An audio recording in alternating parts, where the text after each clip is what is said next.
Hello everyone, देखिए अभी आज मैं आप लोगों को बताऊंगा नेक्स्ट 35 क्वेश्चंस जियो टेक्नोलॉजी के या सॉइल मैकेनिक्स के। चलिए शुरू कर लेते हैं। पहला क्वेश्चन है, a negative value of the group index of the soil is reported as. देखिए पहली बात, जो ग्रुप इंडेक्स है उसका मैं फॉर्मूला बता देता हूं। उसके बाद दूसरी बात ये है, जो ग्रुप इंडेक्स है इसका वैल्यू का रेंज होगा, कहां से कहां तक लाई करता है। ठीक है, ये दोनों चीजें जानना बहुत जरूरी है। पहला क्वेश्चन, पहला चीज है ग्रुप इंडेक्स की formula. Group index is equal to the 0.2a plus 0.005 AC plus 0.01 B into D. इसमें ए सी और ए बी सी डी ये चार कंस्टेंट्स है। क्या क्या है मैं बताऊंगा आप लोगों को। उसके बाद ये हो गया ग्रुप इंडेक्स का फॉर्मूला, जो कि कभी कभार ग्रुप इंडेक्स निकालने के लिए भी आ जाता है। और दूसरा चीज है, जो ग्रुप इंडेक्स है इसका वैल्यू लाई करता है 0 से लेके 20 तक। मैक्सिमम वैल्यू 20 है एंड मिनिमम वैल्यू 20 है। तो यहाँ पे जैसे बताया गया है कि group index of the soil अगर निगेटिव वैल्यू होगा, तो पहली बात है group index of the soil कभी निगेटिव हो ही नहीं सकता, इसका वैल्यू मिनिमम 0 हो सकता है। तो option will be option number B 0। उसके बाद ए बी सी डी, इसके बाद ए बी सी डी जो वैल्यू है अननोन्स, उनके बारे में मैं बताऊंगा। ए का मतलब है P माइनस ऑफ 35। उसके बाद B का मतलब है P माइनस ऑफ 15। ठीक है, और दोनों का value should not be greater then 40 होगा। ए और बी किसी का भी वैल्यू 40 से ज्यादा नहीं होना चाहिए। उसके बाद C, C is equal to liquid limit minus of 40, should not be greater than 20। ये दोनों सी और डी जो है दोनों का वैल्यू 20 से ज्यादा नहीं होना चाहिए। और डी का मतलब है plasticity index IP minus of 10, it should not be greater than 20। देखिए ए और बी का वैल्यू 40 से ज्यादा नहीं होना चाहिए, P minus of 35, P minus of 15, और C और D का वैल्यू 20 से ज्यादा नहीं होना चाहिए। Liquid limit minus of 40 and plasticity index minus of 10। अब आप लोग याद कैसे रखोगे, देखिए 35 और 15 मिला के 50 होते हैं, सिमिलरली 40 और 10 मिला के 50, तो मतलब हमें 50 वैल्यू दोनों मिला के माइनस करनी है। ठीक है, इसके बाद दूसरा चीज है P का मतलब क्या है। P is the percentage of fines which are finer than 75 micron. P is percentage of fines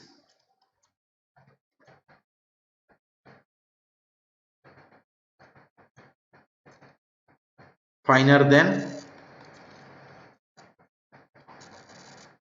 75 micron.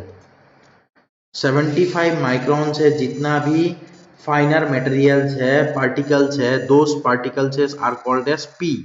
So P minus of 35, P minus of 15, liquid limit minus 40, plasticity index minus 10, ये value हो गया ABCD का। इससे आप लोग आसानी से group index निकाल सकते हो। और 0 to 20 मैक्सिमम वैल्यू, मिनिमम से लेके मैक्सिमम वैल्यू है। इसके बाद नेक्स्ट क्वेश्चन में आ जाते हैं हम लोग। Plasticity chart gives a relationship between. देखिए जो प्लास्टिसिटी चार्ट है वो हम लोगों का रिलेशनशिप का किन किन के बीच में कराया जाता है। एक हो गया हम लोगों का लिक्विड लिमिट, ठीक है, और दूसरा हो जाएगा हम लोगों का plasticity index which is equal to the liquid limit minus of plastic limit. तो प्लास्टिसिटी चार्ट जो है, और ये जो लाइन होगा प्लास्टिसिटी चार्ट में, इस लाइन को हम लोग बोलते हैं ए लाइन। ठीक है, तो plasticity chart gives a relationship between the plasticity index IP and liquid limit, liquidity limit. Option number C है। ठीक है, plasticity index and liquidity limit. उसके बाद नेक्स्ट क्वेश्चन है, an inorganic clay of high compressibility is represented by the symbol. Inorganic clay के बारे में पूछ रहा है, और वो भी ऑफ हाई कंप्रेसिबिलिटी। देखिए पहली चीज तो है यहाँ पे M है, ठीक है, S है, I है, सी है, ये सारे शब्द है, ठीक है।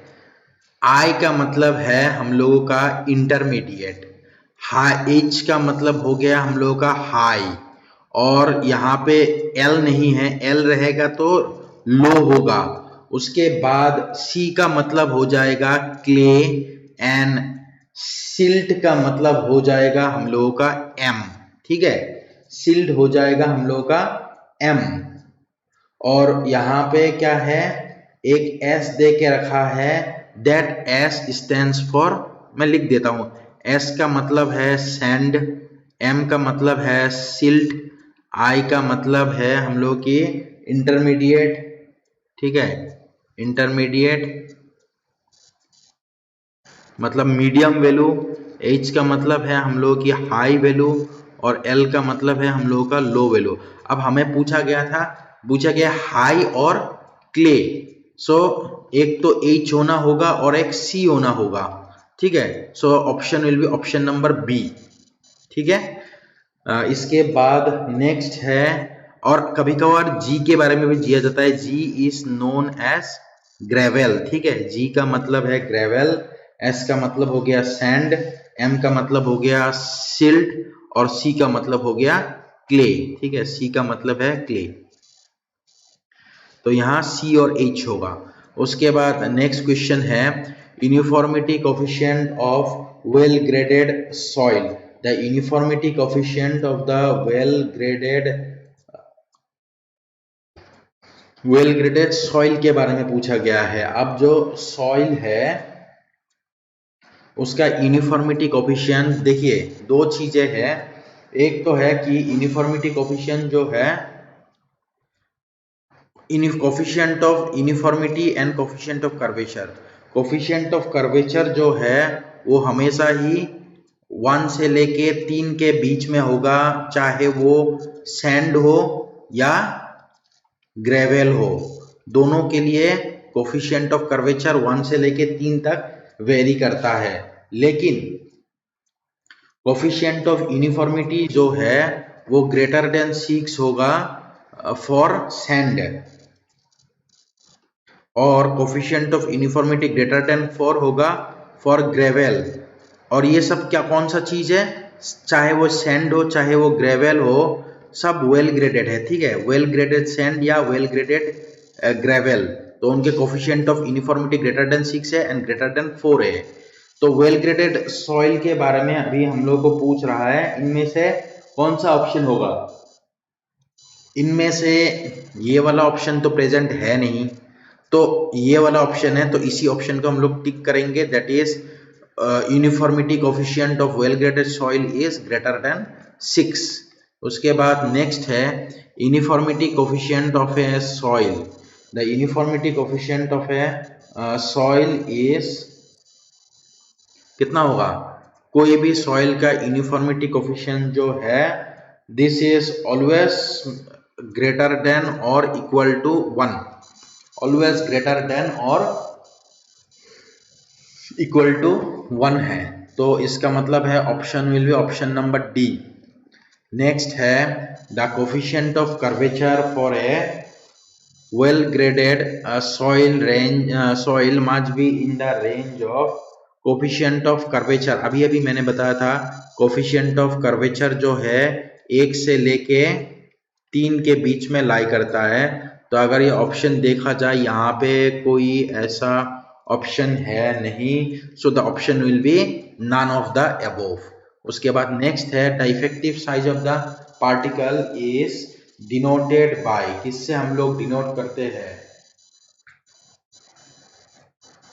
The effective size of the particle is denoted by, ध्यान रखना है, ये याद करना है कि effective size of particle is denoted by D10, ठीक है। उसके बाद नेक्स्ट क्वेश्चन है uniformity coefficient of filter sand is represented bye, filter sand की यूनिफॉर्मिटी कोफिशिएंट हम लोग कैसे रिप्रेजेंट करेंगे,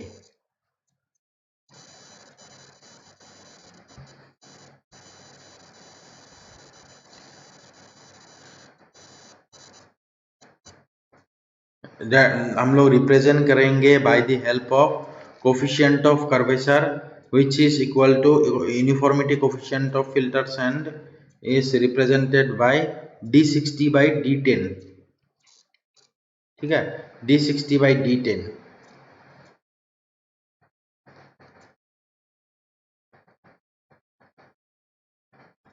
Coefficient of uniformity is equal to, what will be the coefficient of uniformity? The coefficient of uniformity is equal to the D60 by D10, ये formula ही है। और coefficient of curvature की formula है D30 square by the D60 into D10। ये दो formula है, आप लोगों को याद रखना है, coefficient of uniformity and coefficient of curvature. Coefficient of uniform D60 by D से ऑप्शन नंबर डी होगा, ठीक है।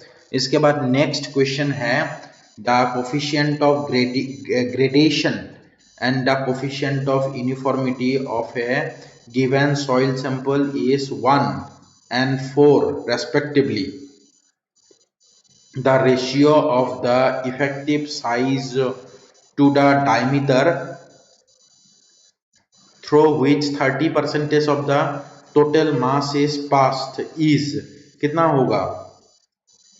Coefficient of gradation and the coefficient of uniformity, दो चीजें दे के रखा है। कोफिशिएंट ऑफ यूनिफॉर्मिटी दे के रखा है, कोफिशिएंट ऑफ यूनिफॉर्मिटी का वैल्यू क्या है?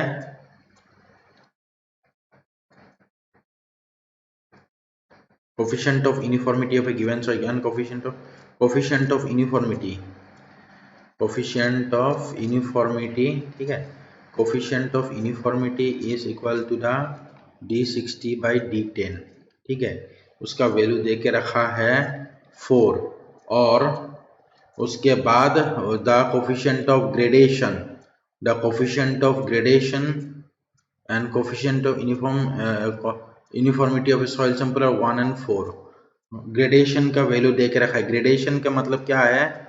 कोफिशिएंट ऑफ यूनिफॉर्मिटी तो यूनिफॉर्मिटी हो गया, एंड कोफिशिएंट ऑफ ग्रेडेशन का मतलब हो गया coefficient of curvature which is equal to the D30 square by D60 into D10। इसका वैल्यू दे के रखा है 1। तो अगर मैं इन दोनों से फाइंड आउट करता हूं, जैसे D60 को मैं क्या लिख सकता हूं? इससे मैं लिख सकता हूं D60 is equal to 4 into D10। यहाँ पे मैं 4 into D10 कर देंगे, सो 4 into D10 स्क्वायर हो जाएगी। सो फाइनली क्या हो जाएगा? D30 by D10 whole square 1/4 हो गया, और वही 4 ऊपर चला जाएगा तो 4 बन जाएगा। सो ये है, तो फाइनली D30 बाई D10 का वैल्यू कितना हो जाएगा? Square root of 4 equal to 2 हो जाएगा। So the option will be option number D. The effective size of the diameter through 30% of the total mass is per 30% find out कर दिया, so the value will be equal to the 2।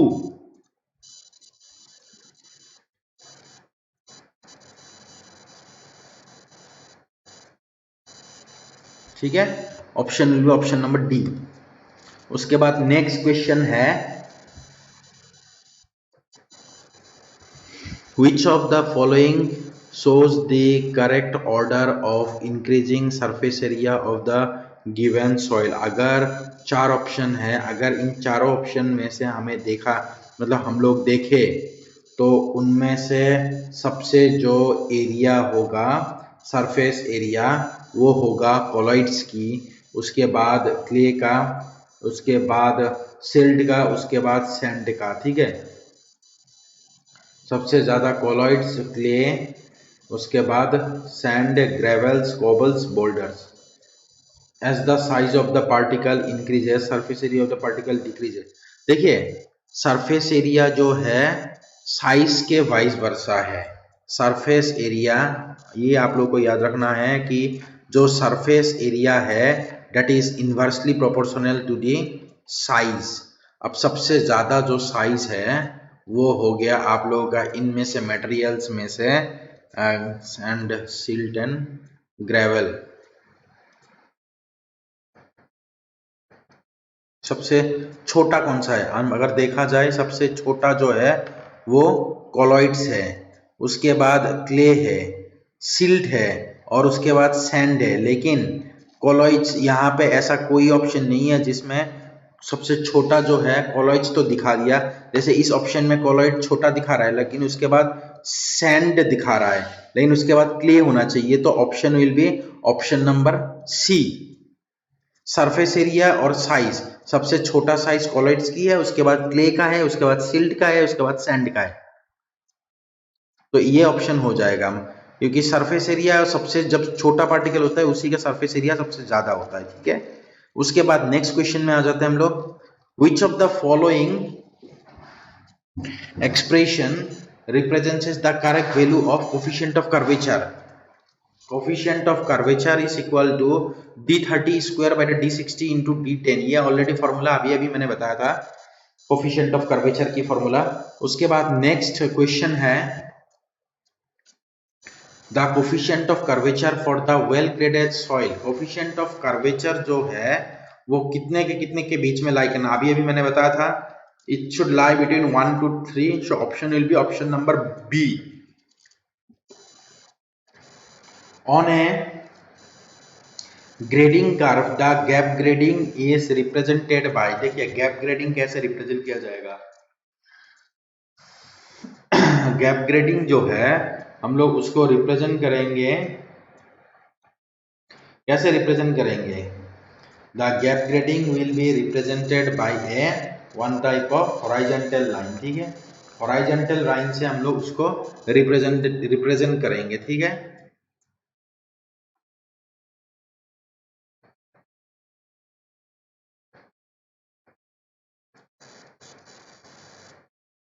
ये हो गया uniformly graded. उसके बाद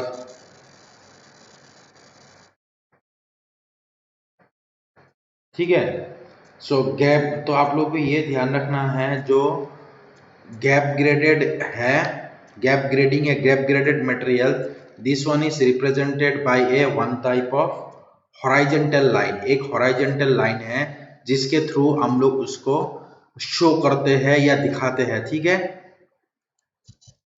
देखिए और एक बार फिर भी मैं यूनिफॉर्म जो लाइन है इससे शो करते हैं, फिर भी मैं एक बार आप लोगों को डायग्राम दिखा देता हूँ।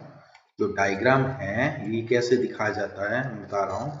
देखिए जो यूनिफॉर्मली ग्रेडेड है वो हम लोगों का डायग्राम दिखाया जाता है फुल यूनिफॉर्म है, ठीक है, नहीं sorry, this is the graph of well graded. Well graded के लिए इस तरीके से दिखाया जाता है, मतलब हर एक टाइप ऑफ पार्टिकल्स अवेलेबल है। जो यूनिफॉर्मली ग्रेडेड है वो इस तरीके का है, एक ही साइज का है, और जो गैप ग्रेडेड होगा वो होगा ऐसे जाएगा, फिर इसके बाद हॉरिजॉन्टल लाइन जाएगा, फिर इस तरीके का जाएगा, मतलब ये जो हॉरिजॉन्टल लाइन है this one shows the gap graded, मतलब एक साइज ऑफ पार्टिकल अवेलेबल है ही नहीं, तो this one is known as the gap graded type of curve. उसके बाद नेक्स्ट क्वेश्चन है, according to the Indian standard classification the soil is classified into, कितने क्लासिफिकेशन में सॉइल जो है वो क्लासिफाई होके रखा है as per the Indian standard classification.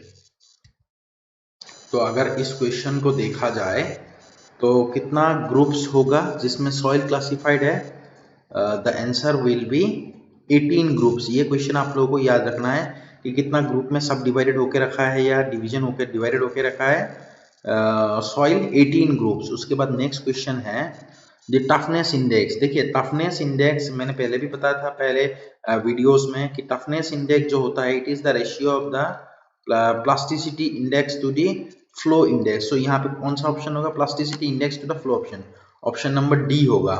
उसके बाद नेक्स्ट है the water content at which the soil changes from the liquid state to the plastic state is known as। देखिए मैं पहले ग्राफ बनाऊंगा लिक्विड लिमिट, प्लास्टिक लिमिट और shrinkage limit का, ठीक है, इसके बाद मैं बताऊंगा this is the liquid limit, this is plastic limit and this is shrinkage limit, ठीक है।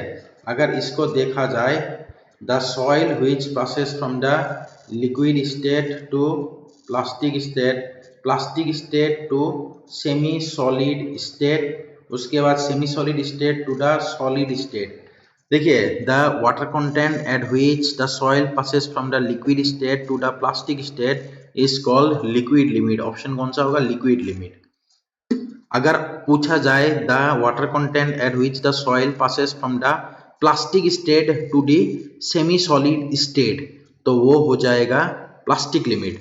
उसके बाद अगर पूछा जाए the water content at which the soil passes from the semi solid state to the solid state, it is shrinkage limit. ठीक है। उसके बाद नेक्स्ट क्वेश्चन है the diameter of the sieve which is used for finding the liquid limit. Liquid limit find out करने के लिए जो सीव है उसकी डायमीटर क्या है? The diameter of the सीव will be 425 micron. कितना होगा? जो डायमीटर यूज किया जाता है सीविंग के लिए for liquid limit, that diameter will be equal to 425 micron. उसके बाद नेक्स्ट है that soil cannot achieve the plastic limit plastic state of consistency. कौन सा सॉइल है जो अचीव नहीं कर सकता the plastic state of consistency? Consistency achieve नहीं कर सकता। That soil is termed as coarse grained soil. ठीक है, कौन सा सॉइल होगा जो अचीव नहीं कर सकता? That is termed as coarse grained soil. उसके बाद नेक्स्ट है the unified soil classification system was originally developed by. किसने डेवलप किया था? एक्चुअली यूनिफाइड होगा ये, यूनिफील्ड नहीं होगा ये, यूनिफाइड FIED L नहीं होगा। The unified soil classification system was originally developed by Casagrande's. ठीक है, कौन किसने डेवलप किया था? By Casagrande. ठीक है, कैसाग्रेंडे ने फाइंड आउट किया था the unified soil classification system. उसके बाद नेक्स्ट है the ratio of the plasticity index to the flow index is called as toughness index. ये ऑलरेडी मैंने बताया, toughness index is the ratio of flow index plasticity index to flow index. उसके बाद the ratio of the compressive strength of material saturated with water to that in dry state is known as, इसको क्या कहा जाता है? इसको कहा जाता है coefficient of softness। the ratio of compressive strength of the material saturated with water to that in the dry state, this one is termed as coefficient of softness। ठीक है, ये याद रखना है। coefficient of softness is the ratio of compressive strength of the saturated to the compressive strength of the dry state. ठीक है, इसके बाद नेक्स्ट क्वेश्चन है identify the consistency limit corresponding to the smallest water content at which the soil is still in liquid limit. कौन सा consistency limit में soil is said to be in the liquid limit? Soil liquid limit में रहेगा, that is liquid limit, shrinkage limit, consistency index and plastic limit. ये हो जाएगा कौन सा? ये हो जाएगा आपका लिक्विड लिमिट। ठीक है, कंसिस्टेंसी लिमिट कौन सा होगा? जिसमें स्मॉलेस्ट वाटर कंटेंट, सबसे स्मॉलेस्ट वाटर कंटेंट होगा, वो सबसे स्मॉलेस्ट कौन सा होता है? लिक्विड लिमिट, उसके बाद प्लास्टिक लिमिट, उसके बाद shrinkage limit. So the smallest will be the liquid limit option. ठीक है, उसके बाद नेक्स्ट क्वेश्चन है a soil sample is subjected to a laboratory sieve analysis using a complete set of standard IS sieves out of 3 kg of soil used in the test. इतना ग्राम was retained in 600 micron and 1500 gram was retained in 500 microns and the remaining 300 gram was retained on in IS sieve 425 micron. The uniformity coefficient of uniformity is equal to the D60 by D10। तो D60 का कितना है? D60 का है 600 D60 by D10। इससे मैं divide कर दूंगा क्या? Coefficient of uniformity D60 by D10। D60 का हो जाएगा 600 माइक्रोन और D10 का हो जाएगा 500 माइक्रोन। अगर दोनों को डिवाइड कर दिया जाए तो वैल्यू आएगा 1.2। The option will be option number A। इसके बाद नेक्स्ट क्वेश्चन है कोहिशनलेस सॉइल इज कोहिशन जिसमें ना हो, that is called as sand. ठीक है, उसके बाद नेक्स्ट क्वेश्चन है sand particles are made up of. Sand particles are made up of kaolinite, illite, montmorillonite. ये तीनों ही हम लोगों का क्ले पार्टिकल्स है, लेकिन सैंड पार्टिकल कौन सा है? The sand particles are made up of quartz. उसके बाद clay is generally cohesive permeable having large particle size, none of this. Clay is generally कौन सा होगा? कोहेसिव इन नेचर होगा। उसके बाद नेक्स्ट है which of the following bonding is responsible to combine the silica gibbsite sheet in kaolinite clay mineral? The bonding will be termed as the hydrogen bond। कुछ चीजें ऐसा है जैसे आपको याद रखना है, कौन सा बॉन्ड होगा between the combined silica gibbsite sheet in kaolinite clay mineral? The bond will be the hydrogen bond। उसके बाद नेक्स्ट है pick up the incorrect statement from the following. Incorrect statement कौन सा होगा? देखिए, अगर इनकरेक्ट स्टेटमेंट देखना है हम लोगों को, the option will be well graded coarse grain soil can be compacted to a very high density as compare to fine graded. The dry density decreases after attaining optimum moisture content, बिल्कुल करेक्ट। The compaction at a high water content we can produce soil at 100% saturation। none of the above कौन सा option होगा? इसका option हो जाएगा by compacting at a high enough water content we can produce soil at 100% saturation। बिल्कुल गलत, ठीक है।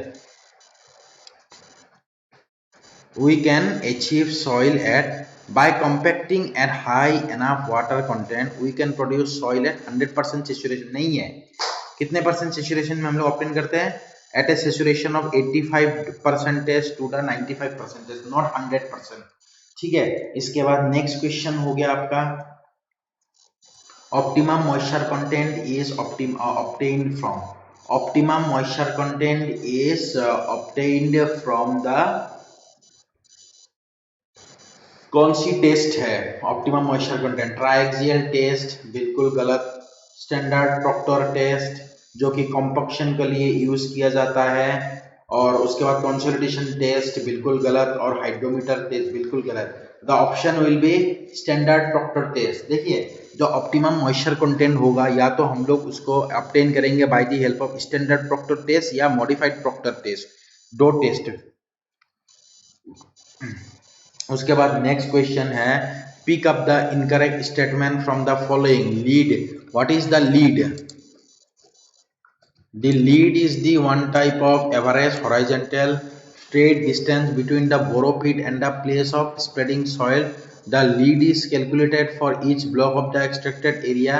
The unit of the lead is 50 meter and for a distance of up to 500 meter। उसके बाद नेक्स्ट है the unit of lead is 1 kilometre where the land exceeds 2 kilometre.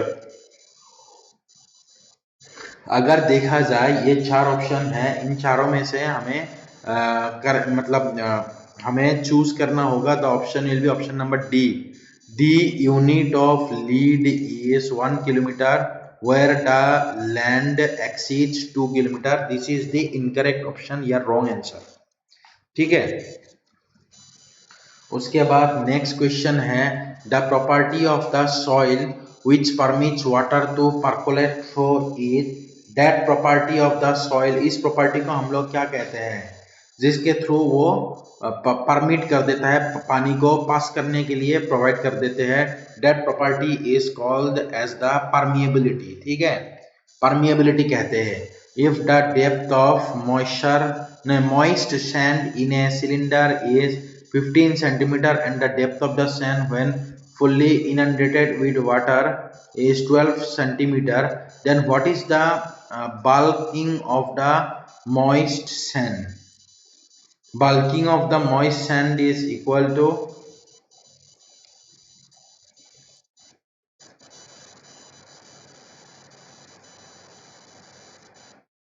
कौन सा होगा इसमें? If the depth of the moist sand in a cylinder is 15 centimeter, depth दे के रखा है ना, depth of the sand fully inundated with water is 12 centimeter। ठीक है।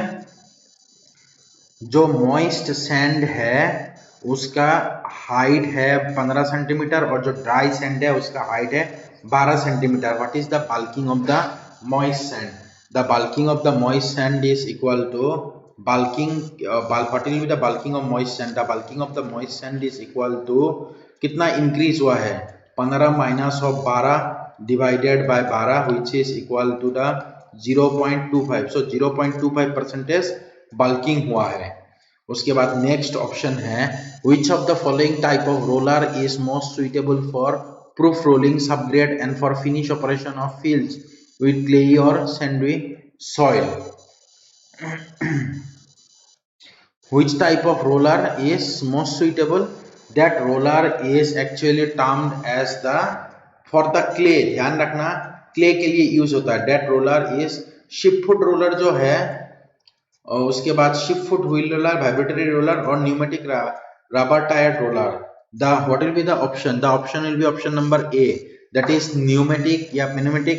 The option will be pneumatic rubber tired roller. Pneumatic rubber tired roller are used for the operation of fields with clay or with the clay soil or sandy soil. उसके बाद next option next question है for the standard compaction test on soil the mass of hammer and drop of the hammer. Standard Proctor के लिए standard compaction test मतलब standard Proctor के लिए 2.60 kg and it is dropped from a height of 12 inch. 12 inch ध्यान रखना है. तो 12 inch अगर देखा जाए तो कितना होगा? सो वैल्यू क्या होगा? हमर का वेट होगा 2.60 kg एंड 12 इंच का मतलब हो जाएगा 310 mm. So 310 mm and 2.60 kg. उसके बाद स्टैंडर्ड प्रॉक्टर के लिए ठीक है और मॉडिफाइड प्रॉक्टर के लिए 4.54 kg और 18 इंच होगा जिससे ड्रॉप किया जाता है. The total and effective stress at depth of 5 metre below the top level of water in a pond respectively are. क्या होगा? हमें total stress and effective stress निकालनी है. देखिए टोटल स्ट्रेस और इफेक्टिव स्ट्रेस निकालनी है एक पॉन्ड के नीचे at a depth of 5 metre below the top level of the water. The effective stress will be gamma into h. The total stress and effective stress. The effective stress will be हमें पहले निकालनी है total stress. Total stress is equal to the effective total stress is equal to effective stress plus pore water pressure या effective stress is equal to total stress minus of pore water pressure which is equal to the sigma n. ठीक है पोर water pressure को हम लोग sigma n से denote करते हैं. So कैसे निकालेंगे? Total stress is equal to